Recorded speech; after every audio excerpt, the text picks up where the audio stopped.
മഴ തോരും മുൻപ് എന്ന പരമ്പരയിലെ പുതിയൊരു എപ്പിസോഡിലേക്ക് എല്ലാവർക്കും സ്വാഗതം. ഹോസ്പിറ്റലിൽ നിന്ന് ഡിസ്ചാർജായി കടപ്പാട്ടൂരിലെത്തിയ ബബിത വീണ്ടും ജീവനെടുക്കാനുള്ള ശ്രമം നടത്തിയേക്കുമെന്ന് മനസ്സിലാക്കിയ അലീന താൻ ആരാണെന്നുള്ള സത്യം വെളിപ്പെടുത്തുകയാണ്. ആ ഭാഗമാണ് ഇന്നത്തെ എപ്പിസോഡിൽ ഉൾപ്പെടുത്തിയിരിക്കുന്നത്. തൻ്റെ പപ്പ ക്രിസ്ത്യാനി, പപ്പ സ്നേഹിച്ച പെണ്ണ് ഹിന്ദു. ഇന്നത്തെ പോലെയല്ല അന്ന്. മതം മാറി കല്യാണം കഴിക്കുന്നതൊക്കെ ഭയങ്കര അപമാനമാണ് കുടുംബക്കാർക്ക്. പെണ്ണിന് ഇന്നത്തെ പോലെ സ്വാതന്ത്ര്യമില്ല. മിശ്രഭാവം എന്നൊക്കെ പറയുന്നത് വലിയ വിപ്ലവമാണ്. പപ്പയുടെ വീട്ടുകാരും പെണ്ണിൻ്റെ വീട്ടുകാരും ഒത്തുകൂടി. രണ്ടു കൂട്ടർക്കും കല്യാണം നടത്താൻ ഇഷ്ടമല്ല. അവരൊത്തുചേർന്ന് ഒരു കള്ളക്കഥയുണ്ടാക്കി. പപ്പയുടെ കല്യാണം വീട്ടുകാർ നിർബന്ധിച്ച് നടത്തിക്കഴിഞ്ഞെന്ന് പപ്പ സ്നേഹിച്ച പെണ്ണിനെ പറഞ്ഞ് വിശ്വസിപ്പിച്ചു. പ്രസവം അടുക്കാറായതുകൊണ്ട് വയറ്റിൽ കിടക്കുന്ന കുഞ്ഞിനെ നശിപ്പിച്ചു കളയാൻ അവർക്ക് സാധിച്ചില്ല. നെയ്യാറ്റിൻകരയിലുള്ള ഒരു ആശുപത്രിയിൽ വെച്ച് അതിരഹസ്യമായി പ്രസവം നടന്നു. എന്നിട്ട് കുഞ്ഞിനെ എടുത്ത് കഴക്കൂട്ടത്തെ അനാഥാലയത്തിന് കൊടുത്തു. കുഞ്ഞ് പ്രസവത്തോടെ മരിച്ചുപോയെന്ന് അതിൻ്റെ അമ്മയോട് കള്ളം പറഞ്ഞ് വിശ്വസിപ്പിച്ചു. അലീന വിശദീകരിക്കുകയാണ്. ബബിത എഴുന്നേറ്റിരുന്നു. അങ്ങനെയൊക്കെ സംഭവിക്കുമോ ചേച്ചി? അന്നത്തെ കാലത്ത് അങ്ങനെ എന്തെല്ലാം സംഭവിച്ചിരിക്കുന്നു. ആ കുഞ്ഞിനെ പ്രസവിച്ച സ്ത്രീക്ക് ഇതൊക്കെ സത്യമാണോന്ന് അന്വേഷിക്കാമായിരുന്നില്ലേ? അവരെവിടെ പോയി അന്വേഷിക്കും? ഞാൻ പറഞ്ഞില്ലേ, ഇന്നത്തെ പോലെ സ്വാതന്ത്ര്യമില്ല പെണ്ണിന്. ഉടൻ വരാമെന്ന് പറഞ്ഞ് നാട്ടിലേക്ക് പോയ ആളിനെ കാണുന്നില്ല. ആ മനുഷ്യൻ വേറെ കല്യാണം കഴിച്ചുവെന്നറിയുന്നു.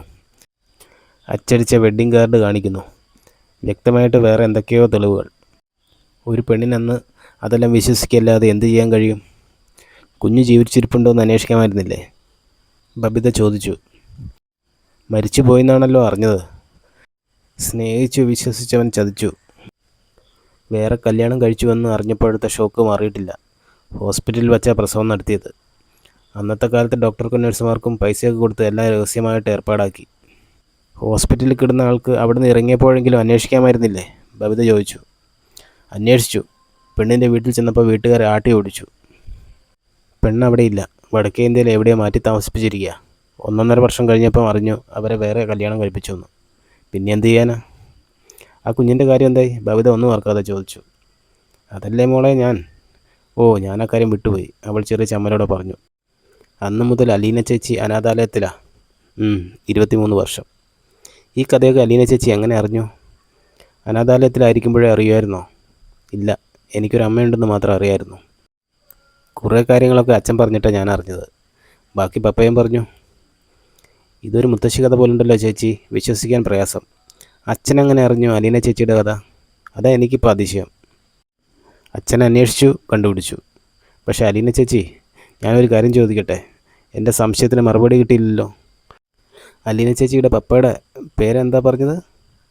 Retired lieutenant colonel Stanley Joseph. Aleena അഭിമാനത്തോടെ ദൃഢമായി തന്നെ പറഞ്ഞു.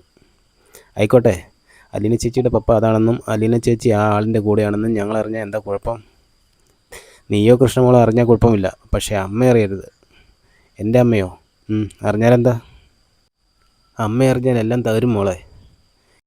എനിക്ക് മനസ്സിലായില്ല, ഒന്ന് തെളിച്ച് പറയുമോ? അലീന ശ്വാസമടക്കി ബബിതയുടെ കണ്ണുകളിലേക്ക് നോക്കി. എൻ്റെ അമ്മ ആരാണെന്ന് നീ ചോദിച്ചില്ലല്ലോ. അലീന ചേച്ചി പറ. ഞാൻ കണ്ടിട്ടുണ്ട്, സംസാരിച്ചിട്ടുണ്ട് എന്നൊക്കെയല്ലേ പറഞ്ഞത്. ഞാൻ എത്ര ആലോചിച്ചിട്ട് ഒരു പിടിയും കിട്ടുന്നില്ല. അച്ഛനറിയാമോ? അറിയാം. അലീന ബബിതയുടെ കൈപ്പത്തി എടുത്ത് മുറുകെ പിടിച്ചു. അവളുടെ മുഖത്തേക്ക് പാരവശ്യത്തോടെ നോക്കി. എൻ്റെ പപ്പ അന്ന് സ്നേഹിച്ചത് ഇവിടുത്തെ അമ്മയെയാണ് മോളെ, അലീന വീർപ്പുമുട്ടലോടെ പറഞ്ഞു. ബബിത ഒരു കടങ്കഥ കേട്ടതുപോലെ അലീനയുടെ മുഖത്തേക്ക് തന്നെ നോക്കിയിരുന്നു. എവിടുന്നോ പറന്നു വന്ന് ഒരു പച്ചിലയ്ക്ക് മീതെ ചെറുകനക്കാതെ ഇരിക്കുന്ന ചിത്രശലഭത്തെ പോലെ അവൾക്ക് ഒന്നും മനസ്സിലായില്ലെന്ന് അലീനയ്ക്ക് തോന്നി.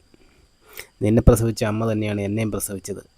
ഞാനും നീയും രോഹിത്തും കൃഷ്ണമോളുമെല്ലാം ഒരമ്മയുടെ വയറ്റിൽ പിറന്നവരാ. വികാരാധിക്യം കൊണ്ട് അലീനയുടെ ശബ്ദം വിറയാർന്നു. ബബിതയുടെ മുഖത്തൊരു ഭാവപ്പകർച്ച വന്നു. അതൊരു ഷോക്കാണ്. നിഷേധരൂപേണ അവൾ തലയാട്ടി. അലീന പറഞ്ഞുകൊണ്ടേയിരുന്നു. അച്ഛനറിയാം, രോഹിത്തിനറിയാം, മനുവേട്ടനറിയാം. അവളൊന്ന് നിർത്തി. പക്ഷേ അമ്മയ്ക്കറിയില്ല ഞാൻ അമ്മയുടെ മോളാണെന്ന്. ഞാൻ ജീവിച്ചിരിപ്പുണ്ടെന്ന കാര്യം പോലും അറിയില്ല. അമ്മ അതറിഞ്ഞാൽ ഈ കുടുംബം പിന്നെ ഉണ്ടാവില്ല. അതുകൊണ്ടാണ്. ഗദ്ഗതം മൂലം അലീനയുടെ ഒച്ചയടഞ്ഞു. കണ്ണിൽ വെള്ളം നിറഞ്ഞു. ബബിത മുന്നിലിരിക്കുന്നത് കാണാം. അനക്കമറ്റ് നിർജീവമായ ഒരു നോട്ടത്തോടെ. മോളെ. അലീന അവളെ ഉറ്റുനോക്കി. പ്രതികരണമൊന്നുമില്ല. അലീന ഒരു തേങ്ങലോടെ അവളെ ആശ്ലേഷിച്ചു.